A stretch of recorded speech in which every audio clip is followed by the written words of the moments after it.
Señor Abdel Wadat Radí, presidente de la Unión Interparlamentaria, querido Fernando Cordero, presidente de la Asamblea Nacional del Ecuador, autoridades de las diferentes funciones del Estado ecuatoriano, queridas parlamentarias y parlamentarios del mundo entero, ciudadanas y ciudadanos del Ecuador y del planeta. Bienvenidos a esta tierra que la pueden sentir como suya. Con estupor veo el programa que acaba 8:45, es decir que tengo 15, 13, 12 minutos para esta intervención. No lo voy a engañar, me va a ser imposible acabar en ese tiempo. Y les tengo que confesar que ayer llegamos a las 3 de la mañana de Roma, a donde estuvimos por la entronización del Papa Francisco. Solo pude empezar a preparar este discurso ayer de noche. Cuando empecé a investigar sobre la Unión Interparlamentaria, me fascinó sus fines, sus inicios, sus temas de preocupación. Trabajé hasta bien avanzada la noche, digamos madrugada, no acabé. Para mí es tan importante este foro y tan única esta oportunidad que suspendí todas las actividades del día de hoy. Por eso deben estar resentidos mis queridos compañeros cuencanos, porque el día de hoy tenía que estar en Cuenca y suspendí el viaje. Precisamente para preparar algunos temas que creo que es imperioso tratarlos a nivel parlamentario, a nivel ejecutivo, a nivel planetario, a nivel mundial. Así que les ruego mil disculpas por no poder ceñirme al tiempo y al horario, y les ruego su paciencia para esperarme un poquito más. También le pido mil disculpas a los señores traductores. Yo soy el torturador de los traductores, ¿no? No dejaré de admirar siempre su trabajo, no sé cómo lo hacen, pero si es que voy muy rápido me hacen alguna seña, si es posible no muy grosera. Nuevamente, bienvenidos al país, queridas amigas y amigos, al país megadiverso más compacto del mundo. En Ecuador tenemos los 4 mundos: la costa marina, la sierra andina, la selva oriental y esa maravillosa región insular, nuestras Islas Galápagos, las Islas Encantadas, patrimonio natural de la humanidad.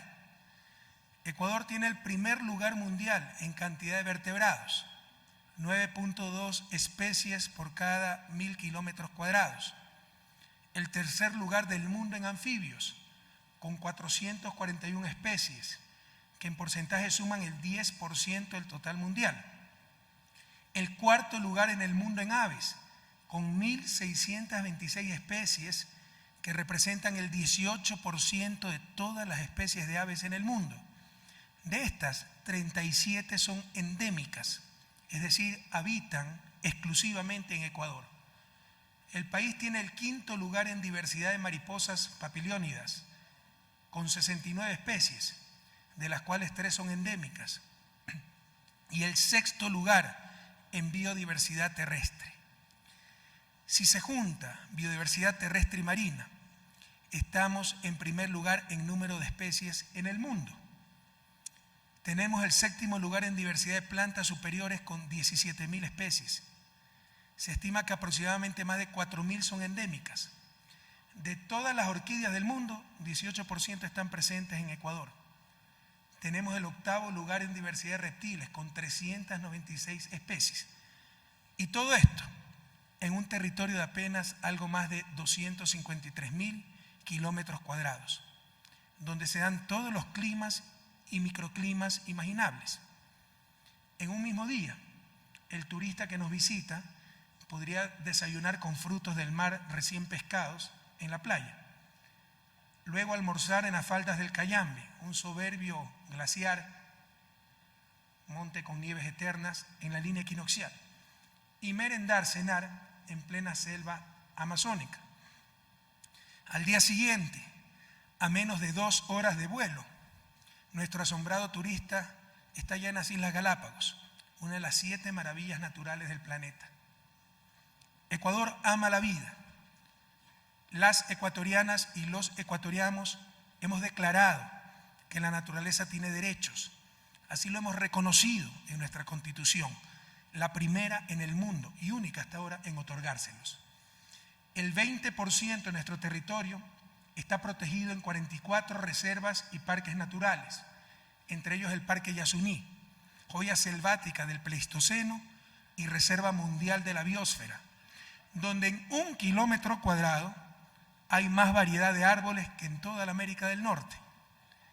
La gama multicolor de nuestra flora y fauna se complementa y enriquece aún más con la diversidad de nuestras culturas humanas.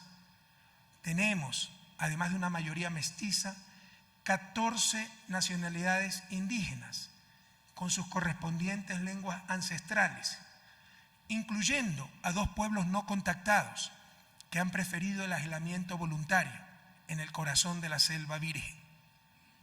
Nuestra nueva Constitución, por eso, define al Ecuador como un Estado unitario, pero plurinacional y multicultural. La herencia cultural española es parte fundamental de nuestro ser. Si el idioma fuera poco, ahí está ese maravilloso centro histórico de Quito, el primero en ser declarado Patrimonio Cultural de la Humanidad por su extensión, por su conservación y por el crisol barroco mestizo característico de su belleza única. Sin lugar a dudas, por su diversidad y ubicación geográfica, Ecuador es el ecocentro del mundo. Tan solo visitando Ecuador, ustedes podrán conocer en 7 días toda América Latina, sus playas, sus montes, sus selvas, sus islas y, lo más importante, su gente. Los católicos celebramos que tenemos un Papa argentino.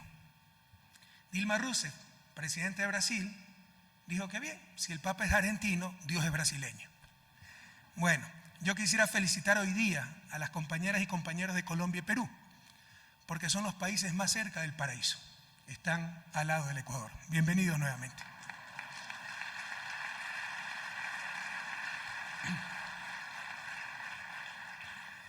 La Unión Parlamentaria Internacional fue establecida en 1889 para el diálogo parlamentario a nivel mundial y trabaja por la paz y cooperación entre los pueblos y por el firme establecimiento de la democracia representativa.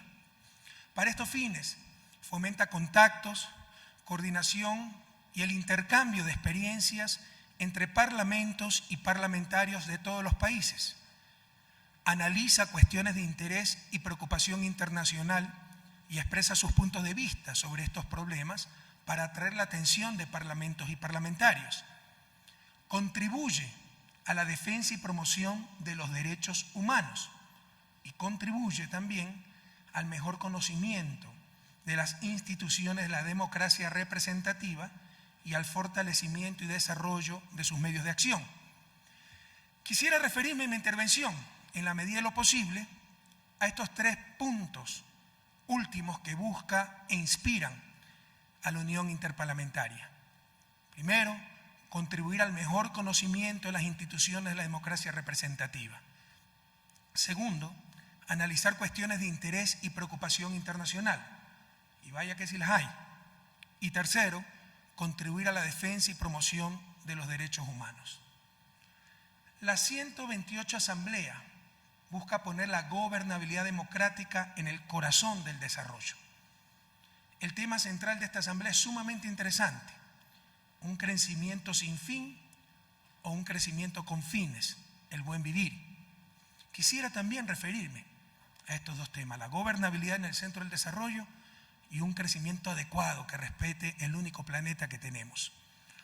Nuestro reconocimiento a la Asamblea Nacional del Ecuador por haber organizado esta reunión, y en especial a nuestro querido compañero Fernando Corcho Cordero, presidente de la Asamblea Nacional y del Grupo Geopolítico de Latinoamérica y del Caribe, GRULAC. Es que si solo digo Fernando Cordero nadie sabe quién es, tengo que decir Corcho Cordero.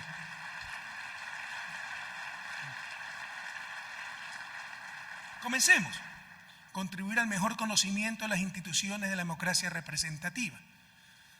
La Asamblea Parlamentaria ha sido considerada la expresión básica de la democracia, el principal crisol donde se discuten opiniones, posturas políticas y se llega a la síntesis dialéctica luego del choque respetuoso de ideas. Para algunas, esta Asamblea Parlamentaria comenzó en el Ágora griega, para otros en el Senado romano. La mayoría le otorga la autoría de esta irreemplazable institución a los irlandeses, pero son los británicos, por su condición natural de isla, quienes pudieron organizarse jurídicamente en asambleas que tuvieron como propósito limitar el absolutismo real y crearon de esta forma el constitucionalismo moderno. Sin embargo, si medimos aquellas realidades políticas, tenemos forzosamente que concluir que el Parlamento en sus orígenes estaba muy lejos de representar la voluntad popular. Al contrario, este surge a partir de 1259 para defender los intereses de los grandes terratenientes europeos en su necesidad de restringir las exacciones impositivas que los reyes de turno les establecían para financiar sus guerras, por lo que no fue, insisto, en sus orígenes ni de lejos una institución democrática, sino más bien oligárquica, garante del feudalismo, que luchaba contra el poder constituido y que fue objeto también de una dura persecución. Tales rezagos pueden persistir en la actualidad. Sobre lo primero, no podemos negar que todavía subsisten en los países democráticos del mundo los denominados factores reales de poder, que imponen su voluntad a los parlamentos por sobre las decisiones en favor del pueblo. Estamos viendo cómo en muchos lugares del planeta las decisiones parlamentarias se toman en ocasiones a espaldas del pueblo y a favor de los defensores del gran capital. También debemos enfrentar ciertas duras realidades que tiene el mundo moderno y que podrían replicar las prácticas oligárquicas de las asambleas originales. Me refiero en concreto al cabildeo o lobby, que existe incluso con protección legal en muchos estados, entre comillas, modernos. Esta institución no consigue otro objetivo que discriminar al pobre en beneficio del rico y del poderoso. Institucionaliza y legaliza la entrega de dinero a cambio de gestiones o favores. Hay países en que un lobista puede cobrar hasta $600 la hora para conseguir ser atendido por una comisión parlamentaria. Debo reconocer que las regulaciones del lobby son estrictas y pretenden impedir que los congresistas se beneficien de las gestiones que hace el intermediario. Puede ser legal, pero es claramente ilegítimo. El pobre, el migrante, los grupos vulnerables jamás tendrán el acceso que tienen las poderosas corporaciones simplemente por no poder pagar el respectivo lobby. Esto constituye una arista más del que considero el problema fundamental de nuestro tiempo y que será un eje recurrente en esta intervención: la supremacía del capital sobre el ser humano. Sobre el segundo rezago, como ustedes saben, las asambleas buscaron durante siglos y con éxito limitar el absolutismo monárquico. Eran un instrumento del enfrentamiento al poder ilegítimo de los reyes. Pero esta concepción debe ser superada. Felizmente, en el parlamentarismo moderno aquello no existe, ya que las monarquías reinantes ya no ejercen potestad administrativa. De igual forma, en aquellos países donde se designa presidente con la exclusiva facultad de representar al Estado. Sin embargo, esta es una de las debilidades connaturales del presidencialismo, surgido en los Estados Unidos de América como una alternativa al régimen británico que pretendían repudiar. Existe la debilidad propia del sistema en que tanto parlamento como presidente tienen legitimidad de origen y existe el riesgo que disputen esa legitimidad en el curso diario de la acción de gobierno. Estas disputas pueden dar lugar a los denominados conflictos de poderes, que paralizan la administración pública, o pueden dar lugar a un reparto lujurioso del poder a espaldas del pueblo, del cual muchas de nuestras repúblicas latinoamericanas han sido víctimas. Esta legitimidad dual de origen en el presidencialismo lleva también a que los parlamentos se sientan tentados a ejercer potestad administrativa o a legislar en temas de política pública que no son materia de ley. Este es un grave riesgo que debe ser advertido tempranamente. Finalmente, para todos ustedes es sabido que los parlamentos en sus luchas originales fueron objeto de clausura y sus miembros fueron perseguidos y encarcelados, y en no pocas ocasiones asesinados por los monarcas absolutos.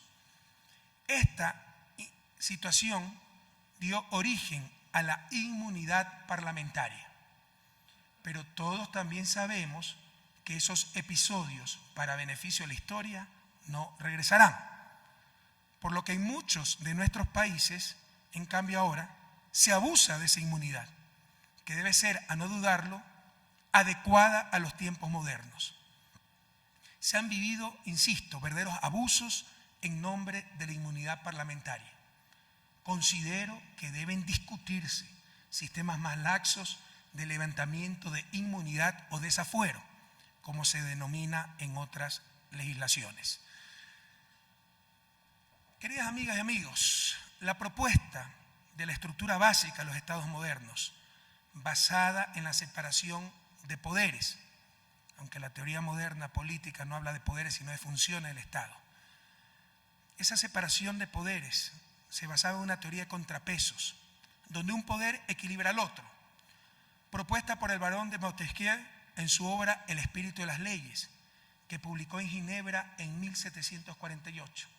Esa teoría ya tiene más de 250 años. Montesquieu se inspiró mucho en las doctrinas de John Locke, ideas que a su vez eran una respuesta al absolutismo monárquico inglés.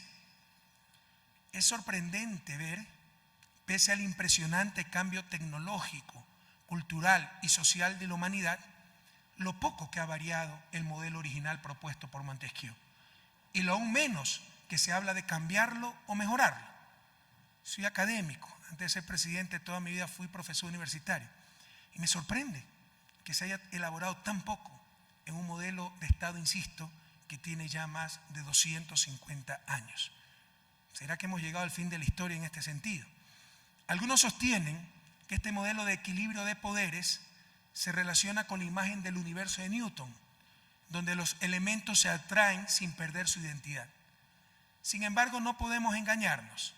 Esto puede ser cierto en física, pero a nivel político todo puede salir mal e inmovilizar sociedades enteras. El juego gobierno-oposición se fundamenta en la dialéctica, pero creer que siempre de la confrontación de la tesis y antítesis surge una síntesis superior a las anteriores es más una cuestión de fe que una realidad. Para que el modelo funcione, se requiere un amplio consenso social y legitimidad del sistema, que no es el caso en América Latina. Cabría preguntarse si con los adelantos tecnológicos no es necesario empezar a estudiar alternativas más efectivas y contundentes. Por ejemplo, una democracia mucho más participativa y directa. Debo confesar que aquí tengo muchas más preguntas que respuestas. En Ecuador creamos el quinto poder, el de participación ciudadana y control social, encargado, entre otros, de seleccionar con escrutinio público a las autoridades de control y así separar el poder político de la selección de dichas autoridades. Pero son reformas del sistema, no cambio de sistema. Lo que es claro es que ya no estamos en la misma situación como cuando Simón Bolívar convocaba al Congreso Anfictiónico de Panamá el 7 de diciembre de 1824 para enviar nuestros representantes, de cuyas decisiones nos enterábamos solo meses después, cuando actuaban en nuestra representación. Era obvio que en esos tiempos se requería de una democracia puramente representativa. La pregunta es si en el siglo XXI no deberíamos ir hacia una democracia, insisto, mucho más participativa y directa, aprovechando de los adelantos técnicos de este nuevo siglo. Dejo la inquietud abierta. Entre los temas o los objetivos de la Unión Interparlamentaria está el de contribuir a la defensa y promoción de los derechos humanos. Permítanme hablarles un poco de la experiencia ecuatoriana. De acuerdo al Índice de Desarrollo Humano de las Naciones Unidas, reporte recién salido hace unos días, 2012, en el periodo 2007-2012, periodo que coincide con nuestro gobierno, entre 186 países, Ecuador es uno de los 3 que más escaló posiciones en la clasificación mundial de desarrollo humano. Es solo superado por Tanzania, que escaló 15 posiciones, y Bielorrusia, que escaló 12 posiciones. Luego viene Ecuador con 10 posiciones escaladas o incrementadas. Nuestro país ha pasado del Grupo de Desarrollo Humano Medio al Grupo de Desarrollo Humano Alto, con lo cual ni yo mismo estoy de acuerdo. Nosotros no tenemos desarrollo humano alto. Todos estos índices son imperfectos, son limitados, son indicadores valiosos pero incompletos. Ustedes van a visitar la mejor parte del país, la capital, bellísima, muy moderna en su centro, en su parte moderna. Pero alejándose un poco de Quito podrán ver mucha miseria y se alejan mucho más y van a otras regiones como la Amazonía, la incidencia de la pobreza todavía es extremadamente alta. Así que así las Naciones Unidas nos clasifique como un país de desarrollo humano alto, creemos que todavía no hemos llegado a ese nivel.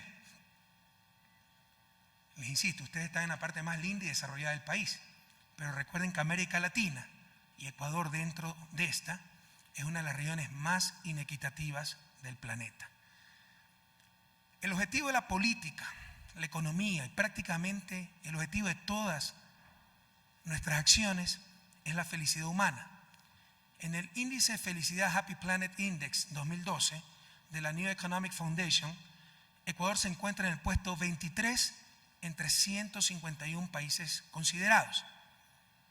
El índice mide esperanza de vida, huella ecológica, pero también tiene un importante componente subjetivo de felicidad. Entre los 23 países más felices, 16 son latinoamericanos, lo cual es una buena noticia, pero también puede ser una mala noticia, ya que dado los grandes niveles de desigualdad y la pobreza aún generalizada en nuestra región, esa sensación de felicidad podría ser lo más cercano a la inconsciencia. En cuanto a logros económicos, Ecuador es de los 5 países que más crece en la región, el que más rápido se recuperó de la crisis del 2009, el que de acuerdo a la Comisión Económica para América Latina de las Naciones Unidas más reduce pobreza. Y en etapa de desarrollo relativo en que se halla Ecuador, el fundamental indicador de avance, de progreso, de buen vivir, debe ser la reducción de la pobreza y sobre todo de la pobreza extrema. También de acuerdo a la Comisión Económica para América Latina, Ecuador es el país que más reduce desigualdad en la región. El coeficiente de Gini, principal indicador de desigualdad, ha decrecido 7 puntos en nuestros gobiernos. Los que conocen de esto saben que es una tarea muy ardua. Significa cambiar factores estructurales profundos. Ecuador también es de los 3 países con más baja tasa de desempleo. De hecho, es el que tiene la menor tasa de desempleo. Y con logros sociales, estamos en 4.1% de desempleo. Y con logros sociales que nos llenan de orgullo, como el de ser el país de América Latina que mayor cantidad de pobres tiene en la educación superior, en la universidad, gracias a que la nueva Constitución estableció la gratuidad absoluta de la educación superior. Y otros logros, como estar a la vanguardia a nivel regional y mundial en políticas de inclusión de personas con discapacidad, entre las cuales hemos logrado ya prácticamente el pleno empleo. Hemos renegociado nuestra deuda externa de manera soberana, los contratos petroleros. Hemos más que duplicado la recaudación de impuestos, no por incremento de impuestos, porque ahora saben los evasores que tienen que pagar. En el 2004, el pago de la deuda era 8.1% del PIB, Producto Interno Bruto. En el 2012, esto alcanza apenas el 4.2%, mientras que en el 2004 se destinaba tan solo 4.3% del Producto Interno Bruto para el sector social. Ahora en el 2012 se destina casi el 11% del Producto Interno Bruto. En valores absolutos, ahora se invierten más de 5 veces en educación que en el 2004 y en salud 4.5 veces más. Y esto es importante, el cambio en la relación entre lo que se destinaba a deuda y se destinaba a lo social. Se ha invertido esa relación. ¿Y por qué es importante? Porque el destino de los recursos sociales, la asignación de los recursos sociales, demuestra las relaciones de poder al interior de una sociedad. ¿Quién manda en esa sociedad? Y los datos nos demuestran claramente, incuestionablemente, que antes en Ecuador mandaban los acreedores, los banqueros, las burocracias internacionales, y que ahora manda el pueblo ecuatoriano.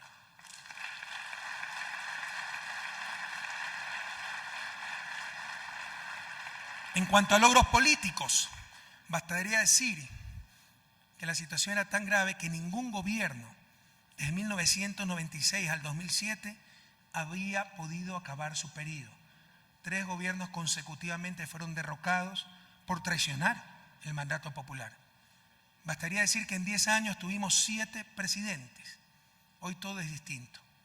Desde el 2006 hemos ganado 9 procesos electorales seguidos, entre ellos 2 reelecciones en una sola vuelta. El sistema ecuatoriano contempla 2 vueltas y no se obtiene más del 50% de los votos.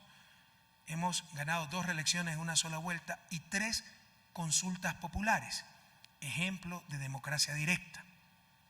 En las últimas elecciones presidenciales, y gracias, Monsieur Président, por vuestra felicitación, gracias por sus felicitaciones. En las últimas elecciones presidenciales y legislativas del 17 de febrero de este año, el pueblo ecuatoriano nos ha ratificado su confianza al darnos la victoria electoral en una sola vuelta con más del 57% de los votos, casi 35 puntos porcentuales de diferencia con nuestro inmediato seguidor, lo cual representa cerca de 3 millones de votos de ventaja. Y hemos obtenido 100 asambleístas de un total de 137, es decir, 73% de la representación parlamentaria. La revolución ciudadana triunfó en 33 de las 34 circunscripciones electorales dentro y fuera del país y obtuvo representantes legislativos en todas y cada una de estas 34 circunscripciones. Es decir, se trata de un proyecto político realmente nacional y con una legitimidad democrática sin precedentes en historia ecuatoriana. Como ustedes ven, se ha consolidado enormemente la democracia formal, pero también la democracia real, aquella de acceso a derechos, igualdad de oportunidades, condiciones dignas de vida. Y hablemos de derechos humanos, que es uno de los objetivos de la Unión Interparlamentaria. Hablemos de derechos humanos, ya que Ecuador y nuestro gobierno tienen mucha solvencia para hacerlo. Bienvenidos a uno de los apenas 7 países de los 34 del sistema interamericano que ha suscrito absolutamente todos los instrumentos interamericanos de derechos humanos. Aquí no se permite la tortura, no hay pena de muerte, no hemos invadido absolutamente a nadie, no hay aviones no tripulados matando selectivamente.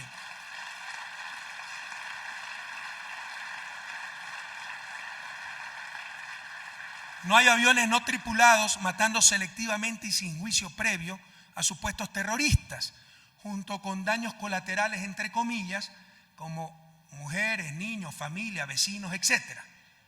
En Ecuador, como en todo verdadero Estado de Derecho, se persiguen delitos, no personas, pero precisamente por ya ser un verdadero Estado de Derecho, nadie puede estar sobre la ley, lo cual molesta a los poderes fácticos de siempre, que nunca la cumplieron, que siempre ignoraron a esa ley. Si ustedes leen la prensa nacional e internacional, podrán creer que Ecuador está repleto de represión, de presos políticos, de periodistas en las cárceles. Todo esto es sencillamente por no habernos sometido a ese poder que domina la región y el mundo, la prensa mercantilista, que en el caso latinoamericano es además extremadamente mediocre y falta de ética. Lamentablemente, históricas instancias de derechos humanos también se han convertido en instrumentos políticos de persecución de gobiernos progresistas.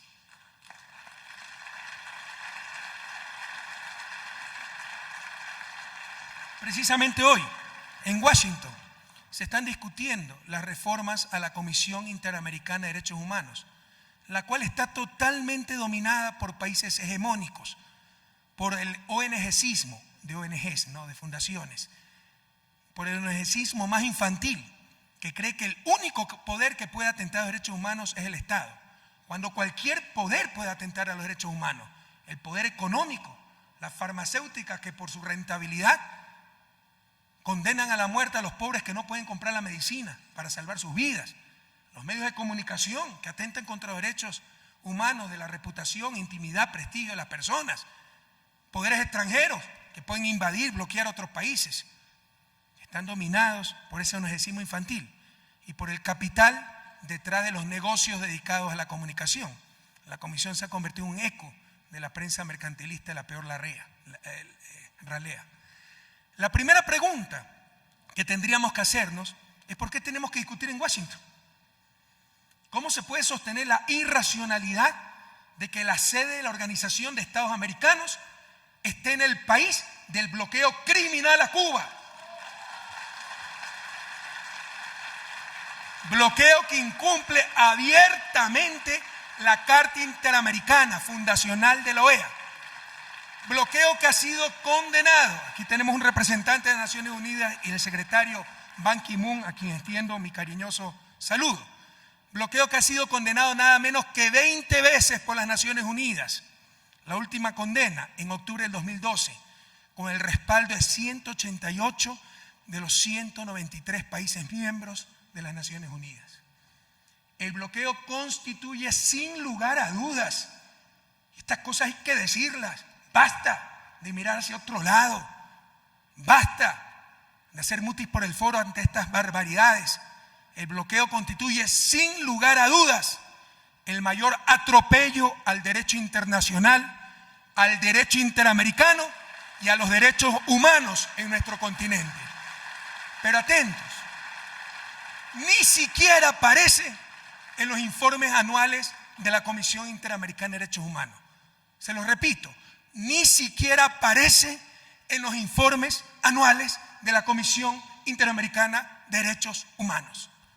Mientras que aplicar la ley y llevar a juicio a un periodista pillo pretenden considerarlo atentado a derechos humanos, no se dice nada del bloqueo a Cuba, o de las torturas en la base de Guantánamo, o de los derechos humanos de los agraviados por la prensa corrupta, que con sus insultos, difamaciones, atenta todos los días contra los artículos 11 y 13 de la Convención Interamericana de Derechos Humanos.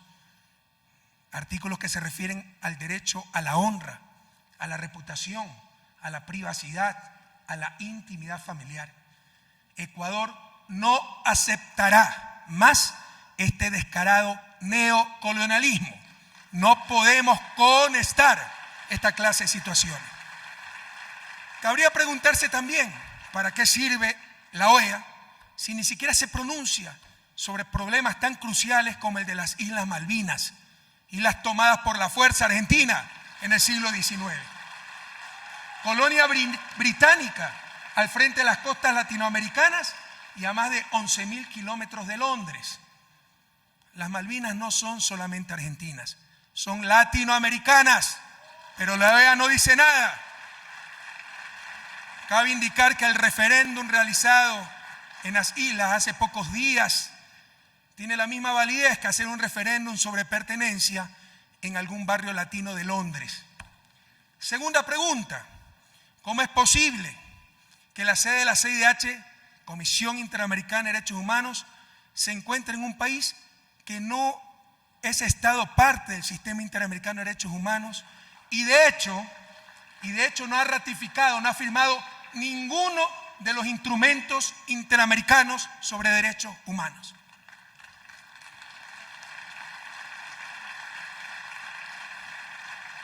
Hablemos de derechos humanos, con todo gusto. Por el caso de Julian Assange, que todos ustedes conocen, tuvimos que hacer un análisis exhaustivo de tratados internacionales e instrumentos sobre derechos humanos. Les puedo decir que los países que más hablan sobre la materia son los que en la práctica menos han firmado convenios vinculantes. Los que firmamos todo, Corte Penal Internacional, Pacto de San José y un largo etcétera, somos los países latinoamericanos. Muy bien por nosotros, lo hacemos por convicción, pero insisto, tampoco vamos a permitir ningún tipo de neocolonialismo. ¿Cómo es posible que la Comisión Interamericana de Derechos Humanos se financie casi en su totalidad por los países que no la reconocen, que no han ratificado el Pacto de San José o Convención Interamericana de Derechos Humanos? Sea financiada por estados denominados observadores que no son parte de América y por organismos y supuestas fundaciones de cooperación internacional de esos mismos países. ¿Cómo puede ser esto? Es decir, pagan para controlar a los demás, porque ellos no lo reconocen. Ellos no están bajo sus decisiones vinculantes. ¿Hasta cuándo vamos a soportar tanta contradicción? Todos sabemos que desde que el mundo es mundo, aquel que financia impone las condiciones. Ya basta de tanta hipocresía. Todo esto, queridas amigas y amigos, todo esto no se trata de una coincidencia, peor aún de ingenuidad, sino que responde a una visión política de doble moral que se aplicó y aplica en nuestra región por décadas, cuando se nos consideraba el patio trasero de un imperio y no naciones soberanas, pero es una situación intolerable en América Latina del siglo XXI. Si no podemos corregir los últimos vestigios de neocolonialismo en nuestra América, debemos buscar, nuestros pueblos no nos disculparán si no tomamos decisiones históricas, debemos buscar algo nuevo, mejor y verdaderamente nuestro. Aquí también hay una inmensa tarea, querido Fernando, para los parlamentos de la región. La Comisión Interamericana de Derechos Humanos se ha convertido tan solo en el eco del mayor poder fáctico mundial, superior incluso al financiero, con el cual se haya frecuentemente hermanado. Me refiero al poder mediático. En la Comisión Interamericana de Derechos Humanos cuentan con una relatoría de las 8 existentes, pero a diferencia de las otras 7, esta relatoría para la libertad de expresión es la única que cuenta con informe y financiamiento propio. Financiamiento básicamente de los Estados Unidos, que no reconoce a la comisión ni la relatoría. Y en consecuencia no se somete a la Comisión Interamericana de Derechos Humanos. Y también cuenta con financiamiento de la Unión Europea, que no es parte del sistema interamericano. Este financiamiento propio e informe independiente supone la supremacía del derecho a la libertad de expresión sobre otros derechos, como digamos el de las personas con discapacidades. No se engañen. Sencillamente demuestra la supremacía del capital detrás de las empresas dedicadas a la comunicación. Es estremecedor, queridas amigas y amigos, pensar en la vulnerabilidad de nuestras sociedades. Lo que pensamos de personas que ni conocemos, probablemente lo que ustedes pensaban de mí al venir al país. Gran parte de las decisiones que tomamos para nuestras familias, para nuestros negocios, lo que opinamos de supuestos hechos de la vida nacional e internacional, depende de lo que nos digan o callen un puñado de medios de comunicación. Aunque este es un problema planetario, en Latinoamérica, dado los monopolios de medios, su propiedad familiar, sus serias deficiencias éticas y profesionales y su descarado involucramiento en política, el problema es mucho más serio. Es uno de los temas que más me cuesta sintetizar, porque pocas veces he visto tantas contradicciones en defensa de intereses, pero con envolturas tan bellas como el nombre de libertad. Han tenido la habilidad de identificar negocios dedicados a la comunicación con libertad de expresión. Es decir, criticamos estos negocios, estamos en contra de la libertad de expresión. Esto es tan absurdo como decir que criticar al presidente es oponerse a la democracia, o criticar al Parlamento es estar contra la democracia. Lamentablemente, todavía hay mucha gente que compra ese discurso. Tenemos, por ejemplo, la Fundación Fundamedios, creada y dirigida por los propios medios de comunicación, recibida directamente en la Comisión Interamericana de Derechos Humanos en nombre de la sociedad civil ecuatoriana, a pesar de que no representa a nadie, y para denunciar la falta de libertad de expresión en el país por procesos legales seguidos contra ciertos periodistas. Cabe indicar que a Fundamedios la financia la USAID, la Agencia de Cooperación de Estados Unidos, y que en los famosos Wikileaks aparece como uno de los contactos de la Embajada de Estados Unidos en Ecuador. De esta forma, imagínense esta situación. Estados soberanos, tenemos que ir a Washington a defendernos de las acusaciones de una fundación financiada por los Estados Unidos y defendernos ante una comisión y burócratas también financiados por los Estados Unidos. Brillante. Al mundo lo domina el capital. Un defensor, agente del sistema, el Premio Nobel de Literatura peruano Mario Vargas Llosa, describe adecuadamente lo que es la prensa latinoamericana.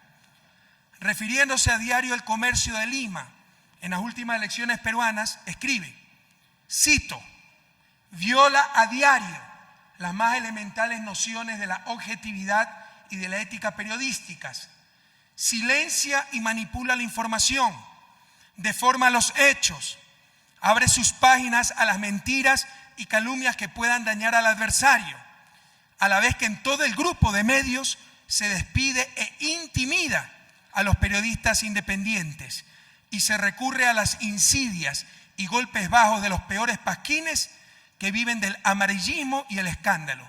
Cierro comillas. La pregunta es, ante tan grave situación y acusación, ¿qué se hizo? ¿Qué se hace? ¿Qué se ha hecho? El poder mediático es inmenso, sin legitimidad democrática, sometido al capital y con poderosos mecanismos de autodefensa, ya que cualquier crítica tiene la capacidad de convertirla en atentado a la libertad de expresión. De la generación de la opinión pública pasaron a imponernos el estado de opinión. Esto no fortalece la democracia ni el Estado de Derecho, atenta contra ellos. Por ejemplo, cuando la defensa o acusaciones se hacen en los titulares y no en los tribunales. No importa lo que se haya propuesto en la campaña electoral y lo que el pueblo, el mandante en toda democracia, haya ordenado en las urnas.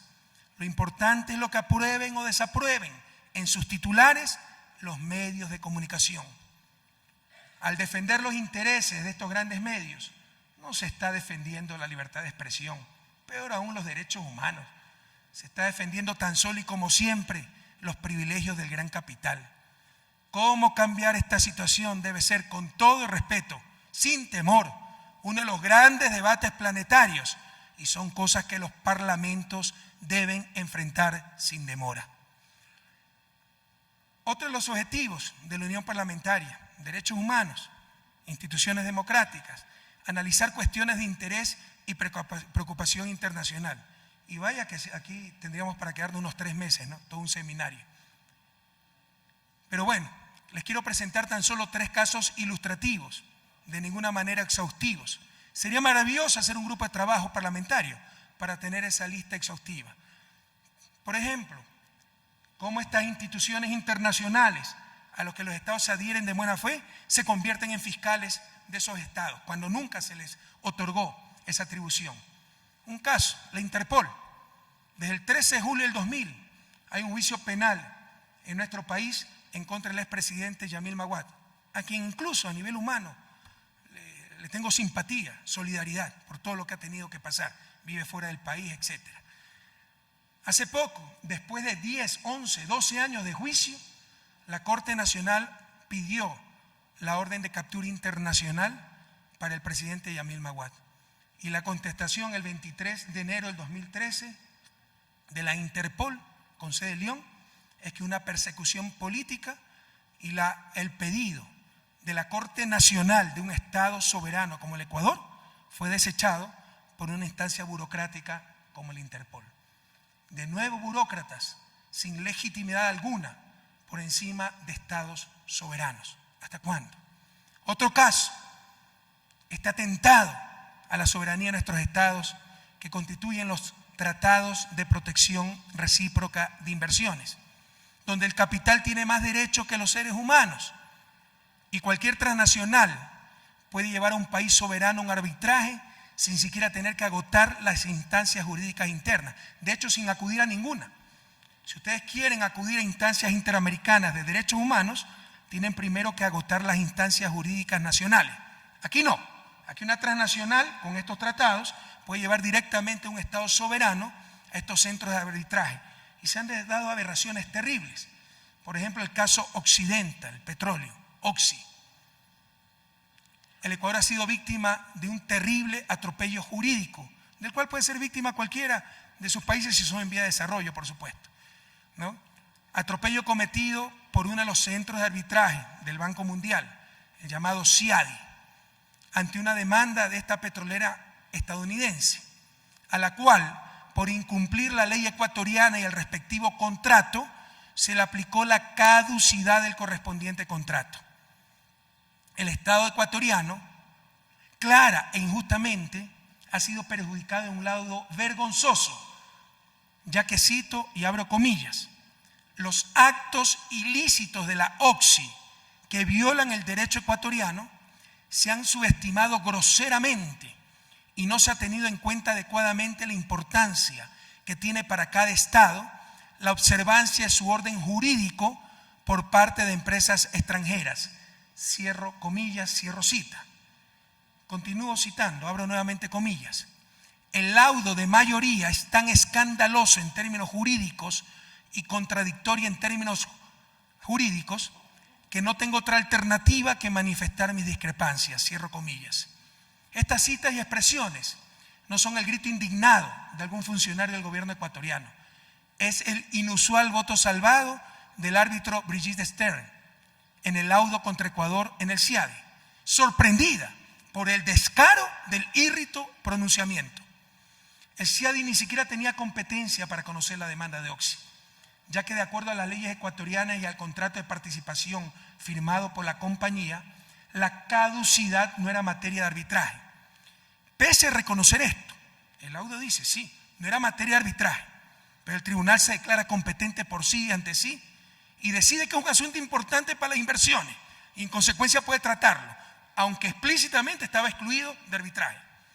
El tribunal también reconoce que OXI violó la ley ecuatoriana y en particular violó la cláusula 16.1 del contrato de participación, pero juzga la ley. Esto es terrible. Se acabó la soberanía. Dice, sí, usted incumplió la ley, pero la ley es demasiado dura. Imagínense ustedes que vayamos a uno de los países desarrollados, cometa cualquier ilícito, me traten de sancionar y digan, no, la ley es demasiado dura, así que bájeme nomás, no me sancione, ¿no? Juzga la ley del país, no es que dice, no se aplicó la ley, no es que dice, OXI no incumplió la ley, no, reconoce que la incumplió, reconoce que se aplicó la ley, pero juzga la ley del Ecuador diciendo que es demasiado severa frente a la pena. Como que si el inversionista no conociera la ley. La sentencia de mayoría del CIADI otorga incluso cosas no pedidas por la compañía. Por ejemplo, Occidental había traspasado, y ese fue el motivo de la caducidad, el 40% de sus acciones a una tercera compañía. Esto es estafa para el Estado, porque cuando traspasan acciones, la ley ecuatoriana dice que se tiene que renegociar el contrato en mejores condiciones y nos tienen que pagar una prima por el contrato. Nada de eso hizo OXI, había perjuicio para el Estado. El laudo arbitral dice que la pobre Occidental no sabía, que actuó de buena fe. O sea, una de las petroleras más importantes del mundo no tenía abogados que le indicaran que estaban incumpliendo la ley. Y por haber traspasado 40% de sus acciones a una tercera compañía, Occidental solo reclamaba el 60% de su inversión. Pues bien, el CIADI, sin que se lo pida Occidental, declara nula esa transferencia y la compensa sobre el 100% de una inversión que ya no tenía. Y condena de esta forma al Ecuador a pagar 1.770 millones de dólares, equivalentes al presupuesto anual de salud, y más de cerca de 500 millones en intereses. Un ejemplo del producto de las consecuencias de estos tratados de protección recíproca que son una antología al neocolonialismo de la explotación de nuestros países. Otro ejemplo, caso Chevron, que era Texaco. La compró Chevron hace algunos años. Texaco operó en Ecuador hasta 1992 y fue demandada hace aproximadamente 15 años por comunidades indígenas afectadas por la contaminación. Se trataba de un caso estrictamente privado. Chevron se pasó luchando la década pasada para que no se la juzgue en Nueva York, lugar de domicilio de la empresa, sino donde supuestamente se había cometido la infracción, es decir, en Ecuador. Se pasó luchando la década pasada para que el caso venga a cortes ecuatorianas, creyendo que podía comprar esas cortes. Y logró que venga a cortes ecuatorianas, pero perdió, no ganó. Y se ha pasado la siguiente década destrozando esas mismas cortes que con tanto entusiasmo defendió cuando creía que podía comprarlas. Y como retaliación a que perdió su juicio, además de una campaña mundial de desprestigio contra Ecuador, nos demanda ante otro centro de arbitraje, en este caso de Naciones Unidas, un CITRAL, invocando el Tratado de Protección Recíproca de Inversiones con Estados Unidos. Pero en primer lugar, un Tratado de Protección Recíproca de Inversiones no aplica para un juicio entre privados.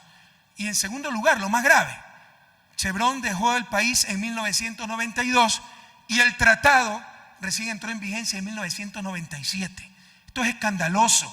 Se aplica retroactivamente la ley. Todos tenemos que gritar ante estos atropellos. Y pese a todo esto, en forma inaudita, el tribunal se declara competente y más aún ordena detener la sentencia contra Chevron. Se acabó la soberanía del país. Eso no lo vamos a permitir. Necesitamos el apoyo de todos los parlamentos del mundo, querido Corcho.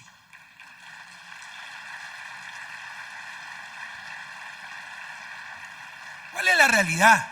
Estos tratados de protección recíproca de inversiones impuestos en los 90, en plena noche neoliberal, aceptados por gobiernos entreguistas, son atentados a la soberanía de nuestros países. Y hay negocios alrededor de todos estos conflictos.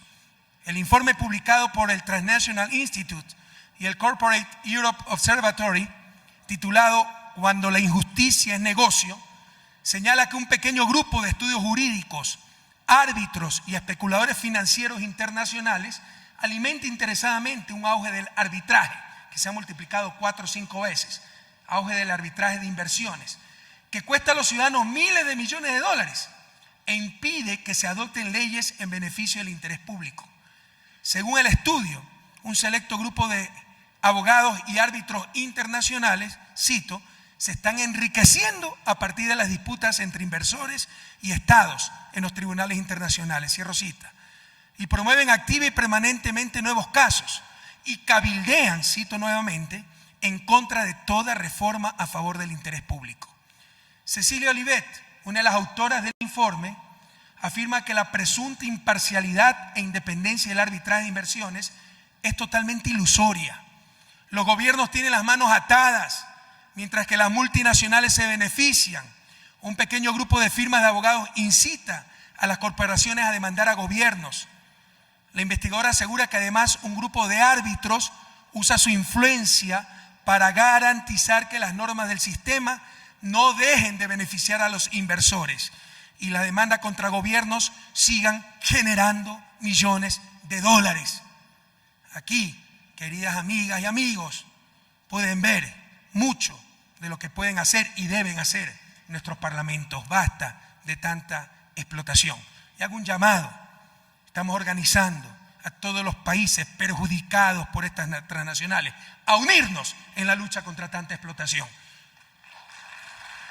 Separados serán las transnacionales las que nos impongan las condiciones. Unidos, nosotros les pondremos las condiciones al capital internacional.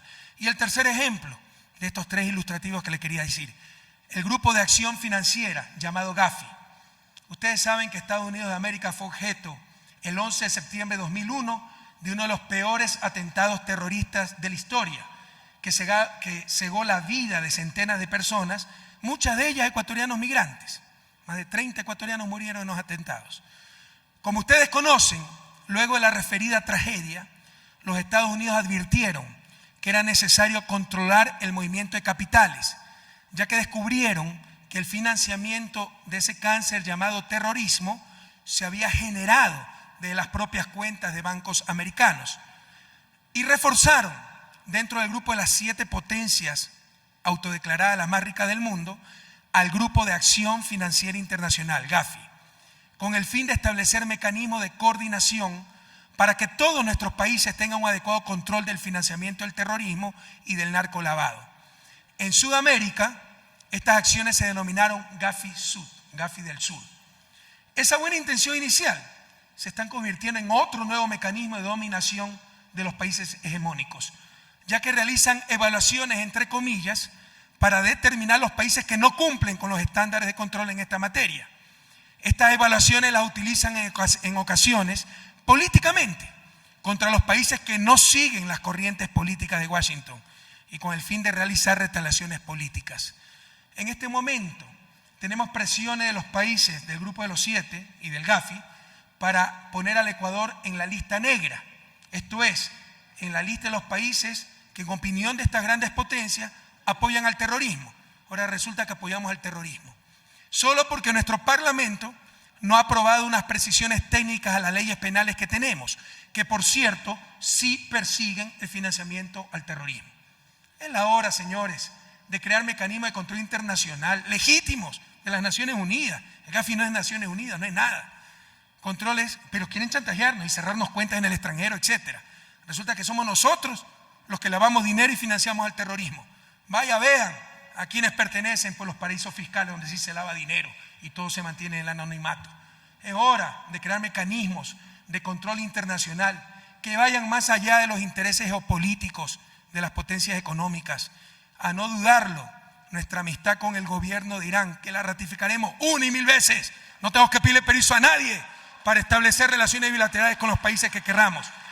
Pero sin lugar a dudas, esa amistad con el gobierno de Irán está cobrando la factura para quienes no les gusta esta relación política. Esta 128 Asamblea busca poner la gobernabilidad democrática en el corazón del desarrollo. Si he aprendido algo, queridas amigas y amigos, en estos 6 años como presidente, es que al mundo lo domina el capital y los intereses de países hegemónicos, también dominados por dicho capital. Mientras esta situación no cambie, tendremos democracias restringidas o abiertamente ficticias y falta de gobernabilidad nacional en los países más débiles, así como falta de gobernanza o gobernabilidad a nivel mundial. Se habla mucho de globalización, pero es una globalización que no busca crear sociedades planetarias, sino tan solo mercados planetarios, que no busca crear ciudadanos del mundo, sino tan solo consumidores en el mundo, y que sin mecanismos de gobernanza adecuados, que no existen, tendrán serias implicaciones como le está teniendo para los países más débiles. Esto agravado con graves contradicciones. Por ejemplo, cada vez se potencia más la movilidad de mercancías, de capitales, pero que se criminaliza la principal de las movilidades, la movilidad humana. Aquí, como economista, pues pienso en la analogía, la similitud que tiene la situación actual de esta globalización, que insisto, no busca crear una sociedad planetaria, sino tan solo un mercado planetario, con el capitalismo salvaje del siglo XVIII, cuando empezó la revolución industrial, cuando los niños morían frente a las máquinas, se trabajaba 7 días, niños hasta 5 años de edad, 12, 14 horas diarias. ¿Cómo se pudo frenar tanta explotación? Con la consolidación de estados nacionales y de esta forma acción colectiva que permitió poner límite a estos abusos y distribuir de mejor manera los frutos del progreso técnico. Esa acción colectiva a nivel mundial en la tan mentada globalización no existe y se están dando excesos similares cuando para poder competir en los mercados globales, por ejemplo, se precariza la fuerza laboral, la clase trabajadora de los países más pobres. ¿Cuánto pueden hacer los parlamentos aquí para legislar, para coordinar y poder dar una verdadera gobernabilidad a esta globalización neoliberal, inhumana y cruel? Otro de los objetivos y el específico de esta reunión es el crecimiento sin fin o un crecimiento con fines, el buen vivir.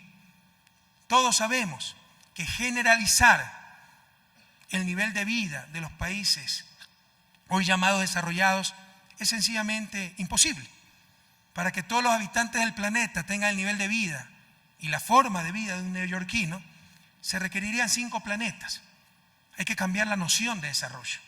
Y eso es lo que ha propuesto Ecuador, con concepto ancestral de nuestros pueblos quichuas, el suma causai en quichua, buen vivir, que trata de vivir con dignidad, satisfaciendo necesidades de base, pero en armonía con los demás seres, en armonía con uno mismo, armonía con los demás seres humanos, con el respeto a las culturas, en armonía con la naturaleza. Pero aquí es básico la idea de armonía con la naturaleza y respetar el único planeta que tenemos.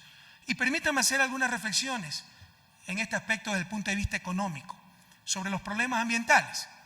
Los bienes ambientales son bienes públicos, es decir, libre acceso. Los países que consumen esos bienes ambientales no tienen por qué compensar por ese consumo. Si lo pueden respirar en forma gratuita, el aire puro que genera la selva amazónica lo puede respirar el planeta entero sin tener que compensarnos absolutamente nada. Pero si yo quiero comprarle un tractor a Estados Unidos o a Europa, tengo que pagarles, compensarles por el tractor, por todo el medio ambiente, insisto, que genera la selva amazónica, pulmón del planeta, sin el cual la vida humana en la Tierra no solo sufriría un grave deterioro, sino la extinción total. Los países de la cuenca amazónica no recibimos absolutamente nada a cambio. Imagínense ustedes por un instante si la situación fuera la inversa y los generadores, los productores de bienes ambientales, bienes públicos ambientales, fueran los países hegemónicos y nuestros países fueran los contaminadores.